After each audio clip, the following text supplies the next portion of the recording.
This is the White Coat Investor Podcast, Milestones to Millionaire, celebrating stories of success along the journey to financial freedom.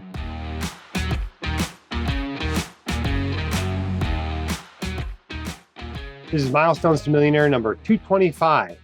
Couple leverages a dental practice to reach financial independence in 9 years. Since April 2021, more than 650 physicians in the white coat community have invested over $300 million with DLP Capital, a 12-time Inc. 5000 honoree that offers 4 private real estate investment funds, one of my favorite ways to invest in real estate. If you're eager to achieve success as a private real estate investor, DLP's impact-focused sponsored funds offer the potential to earn double-digit returns while making an impact on America's affordable housing crisis. Interested in learning more? Head to whitecoatinvestor.com/DLP today. All right. We got a promotion going on here at WCI as well.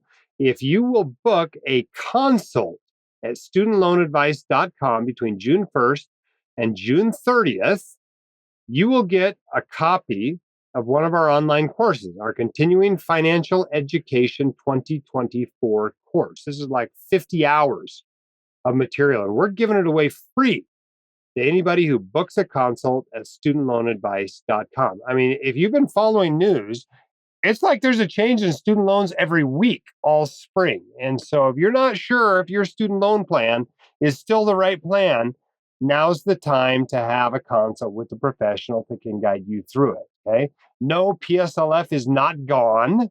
No, not all IDRs are gone. They still exist. Are there changes that you need to know about? Yes.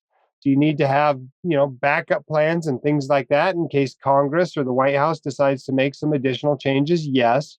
But we'll help you walk through it so you have a plan that's going to work for you, that you don't have to lie awake at night worrying about your student loans. Whether you owe $80,000 or whether you owe $800,000, it can be worth your time and a few $100 to chat with an expert at studentloanadvice.com. And to bribe you to do it, we're going to give you a copy of CFE 24 to go along with that. All right, we got a great interview today. We got a couple who have become financially independent. So I thought after we chat with them, we're going to talk about the concept of FIRE and learn a little bit more about that. All right, we have 2 guests today on the Milestones to Millionaire podcast who are going to remain anonymous, which isn't unusual. What I found on this podcast over the years is the further along the milestone is, the more people want to remain anonymous. And we grant them that opportunity because we like the details. And when people are anonymous, they share a lot more details.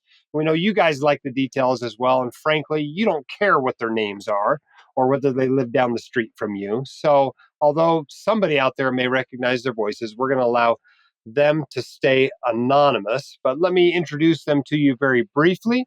She is a dentist. He is a business person, an entrepreneur. And they have recently achieved a milestone. So welcome to the podcast, guys, first of all. And secondly, why don't you tell us what milestone you've achieved? Oh, thank you. Thanks for having us. So we reached FIRE. We reached financial independence. We're still working on the retiring part and winding things down, but it's safe to say we could just kind of hang out and do what we want for the rest of our lives. Very cool. So you've hit financial independence. And tell us how far you are out of dental school. Well, I graduated in 2016. 2016. So that puts you 9 years out of dental school. That's pretty awesome to already be financially independent 9 years out of dental school. That is not common. It's very unusual. So you guys got to tell us the story. How'd you get from coming out of school just 9 years ago to now never needing to work again? Yeah. Okay. I guess let's start from the beginning. So when we got out of school, so I was working on my MBA and she was going to dental school at the same time. We both got out the same year in 2016. And at that time, we were pretty much flat broke. We didn't have any money, just a bunch of debt. And we both went to work for normal jobs. Her as an associate, I worked in a big tech company for a while. And a couple of years down the line, my wife said, "Hey, I want to start my own office." And so she was working on that and she dragged me into it a little bit. And then COVID also happened. So I went from working on the sidelines to working in the office. And fast forward 5 years, we built a really successful, kind of mid to large size dental office and finally partnered with a larger organization this year, which led to a pretty good, I guess, cash payment for a portion of that business. And now we're able to scale things down and be financial independent. Very cool. So give us a sense of what well, first of all, let's start with the year you came out of school, 2016. What was your net worth? I mean, how much debt did you have? It was pretty evenly split between us. So I did the research for this. So my wife had 180K coming out of dental school, and then I had 120 coming out of business school. So we had 300 total, and that was pretty much our net worth. We had kind of nothing except debt at that. Okay. So what did your income look like over the last 9 years? Not counting this recent payment for part of the practice. What did your income look like year to year? Yeah, so it ranged in the beginning years. It was as low as 250 when we started. And in our highest earning years, which was kind of last year, we hit 975. Okay. And is most of that from the practice and its success, or was there a pretty significant contribution coming on the entrepreneurial side, the business side, your side?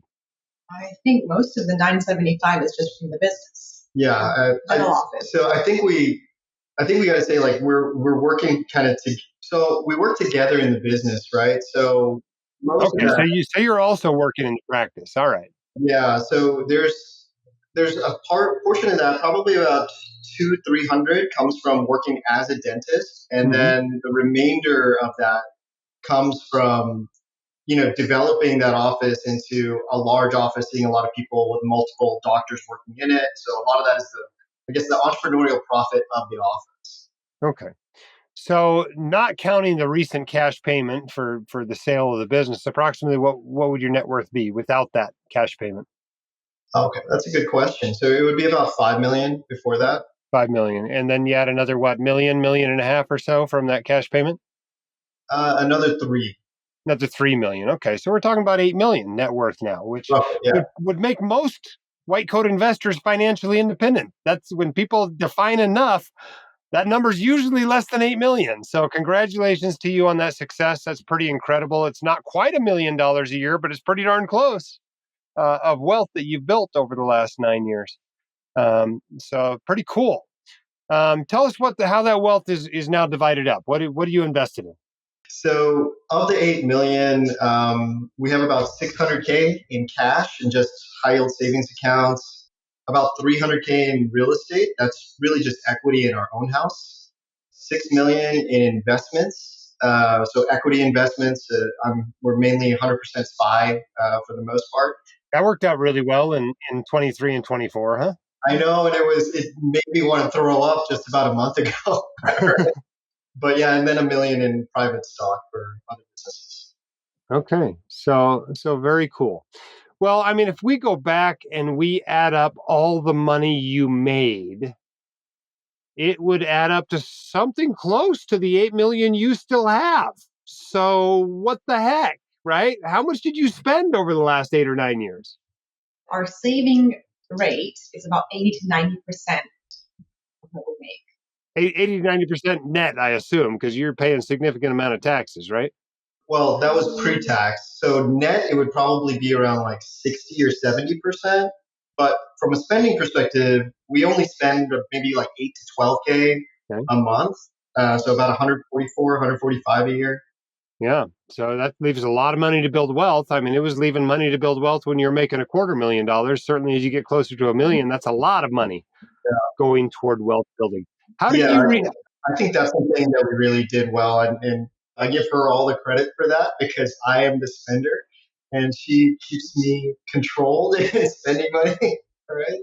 So I'll give her all the credit for getting that high savings rate. So how did you guys resist the siren call to spend more? I mean, for most people, when they have more income, they spend more money. You guys didn't do that. Why not?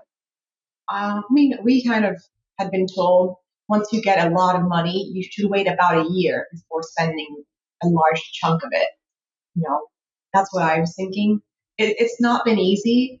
Just the other day, I was telling them not to buy a $1.5 million house because it would just set our retirement plan Yeah. completely back. So she's super forward thinking. I'll say that. So she's always got the goal in mind and keeps me from getting off track for sure. The other thing about this is, it's really hard to make $1 million a year of profit in a dental office. So both of us were just there, just working all the time. And that really helped us not spend money as well. Yeah. Yeah. It's hard to spend when you're at work. Yeah. Okay. Now, I can see you because I've got a video while we're chatting. Other people won't be able to see you, but you guys are, 40s, I would guess, or early 40s, not even that yet. No. Late 30s? I'm 35. Yeah, I'm 36. Okay. Yeah. So you're young. Yeah. So I guess the question for me when I see somebody FI at such a young age, whether that's 35 or 45, is what does your financial life look like going forward now? Now that you don't have to work, how much are you going to work? Now that you have enough money to spend more than the 140 or 150,000 you've been spending, what do you expect your spending to look like going forward? Tell us what your vision, what your plans are going forward for your financial life. So my plan is to really just stay at home and take care of my child and another one on the way. Congratulations. Thank you. Thanks. So you're going to fire. You're done. You're punching out. You don't expect to go back to dentistry at all. Hopefully not for a couple of years. How about on the other side? What's work look like for you going forward?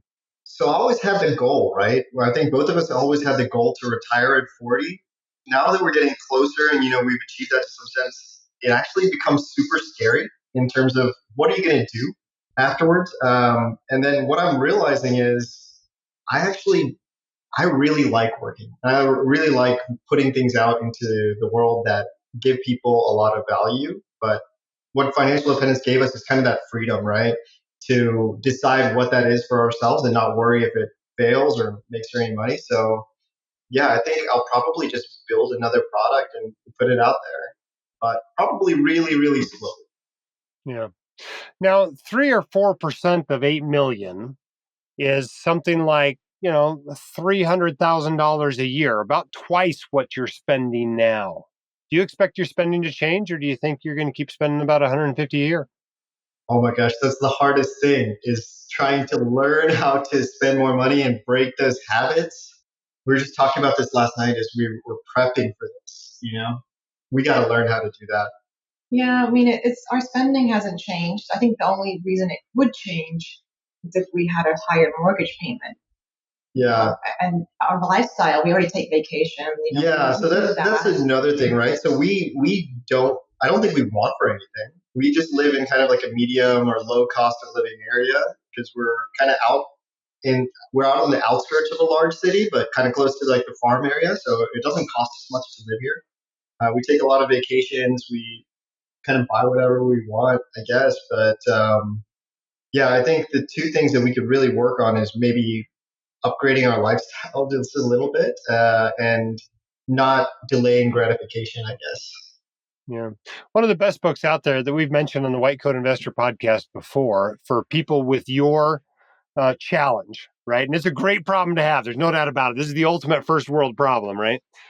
Is Die with Zero, which is a great book for people like you and me that, maybe of the 5 money activities, the one we're not the best at is spending. And I know of no other book that's as good at making you really think about ways you can use your money in a manner that'll bring more happiness to your life and that of others.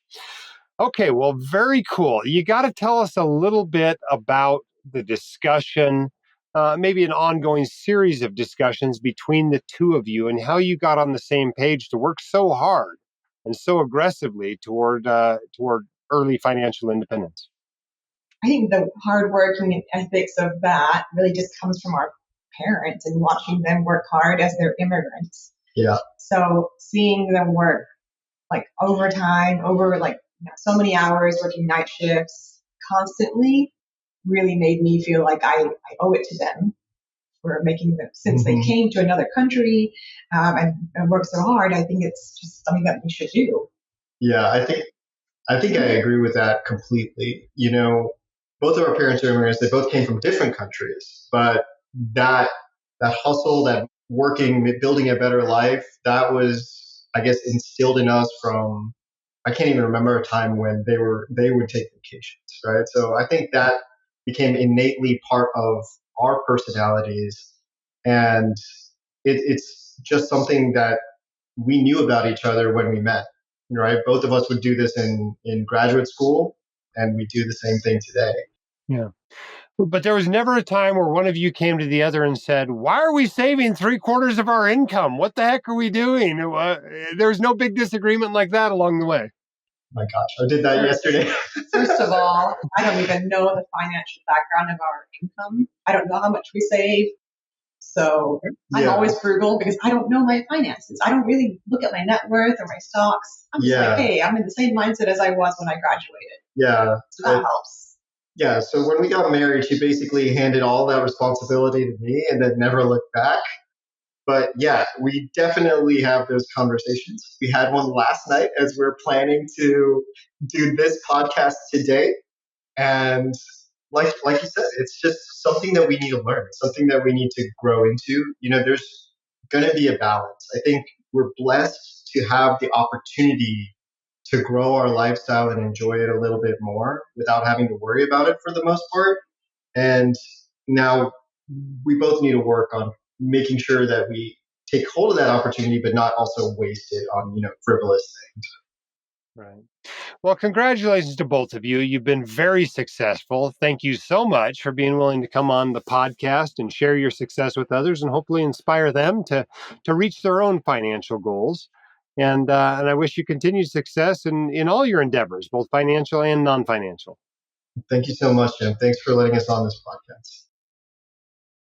All right. I hope you enjoyed that interview as much as I did. I love seeing people that are way more successful than me. I was telling them after we stopped recording that it took us 7 years to become millionaires out of medical school. And lots of people are inspired by that, right? I wrote a book with basically talks about how we did that and how they can do that and so on and so forth. Yet these guys got to 8 million in just 8 or 9 years, right? Dramatically more successful than Katie and I were. And so it's super impressive. But I think it's important to understand the concept of FIRE. Okay. FIRE is financially independent, retire early.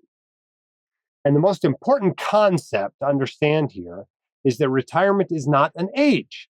It's a number. It's the number at which you're financially independent.